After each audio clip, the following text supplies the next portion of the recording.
Attorney Rodriguez, I've watched your interviews several times, your live streams as well.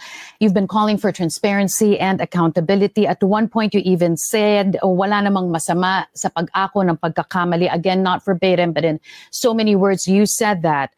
Ayusin lang ang investigasyon, you said that as well. But how did you go from there to calling for the president to step down?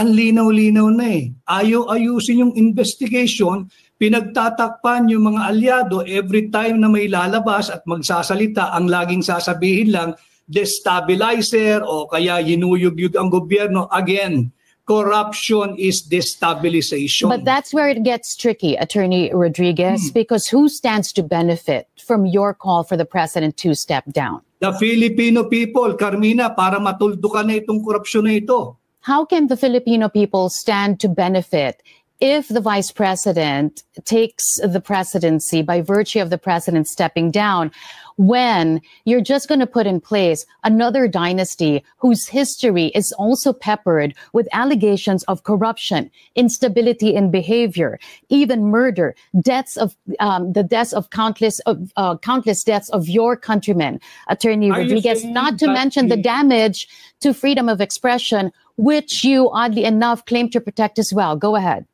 Are you saying that when Bongbong Marcos, assuming he will step down, we will abandon the 1987 Constitution and skip the rule on succession?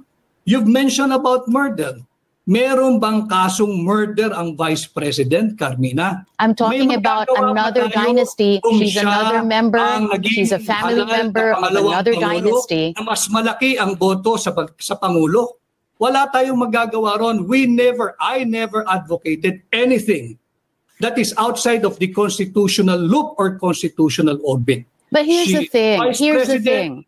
By the rule on succession, when the president is no longer capacitated to govern, the vice president shall assume the role of the president. But how can you... Wala magagawa ron. Hindi ko inimbento yun.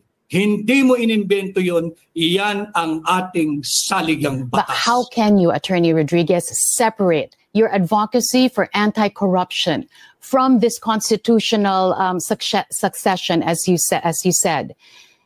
The vice president, who stands to benefit from your call, is also mired herself in corruption allegations. How does that reconcile with your anti-corruption advocacy? As a media practitioner, alam mo na walang ini-issue at clear na ng Commission on Audit ang Office of the Vice President kung ang pinatutukuyan mo ay yung paggamit ng intelligence funds. At walang nakabinbin na anumang kaso or impeachment laban sa pangalawang Pangulo. So yung iyong sinasabi na meron siyang issue ng korupsyon, yan ay gawa-gawa. Nakikita naman natin nung makakaliwang grupo na ayaw nang makabalik ang tatak Duterte na serbisyo. But hindi siguro tayo matatapos dito kahit maghapon tayo sa iyong programa.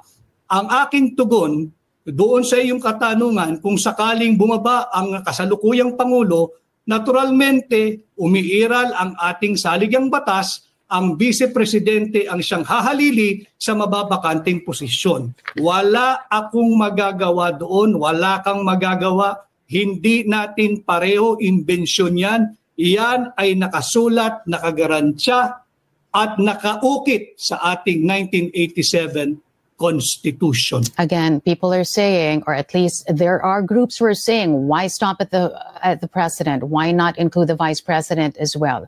Yun ang sinasabi ng iba, ang panawagan hindi lamang ang iisa ang dapat mag-resign, kundi lahat na mag-resign because they have disappointed the Filipino people. But we're going to have to leave it at that. As you said, pwede tayong maghapon magdiskusyon. But I appreciate your time being with us this afternoon. Former Executive Secretary Vic Rodriguez there joining us. Maraming salamat po. Salamat. You shout from shadows like a ghost in chains, a kingless throne.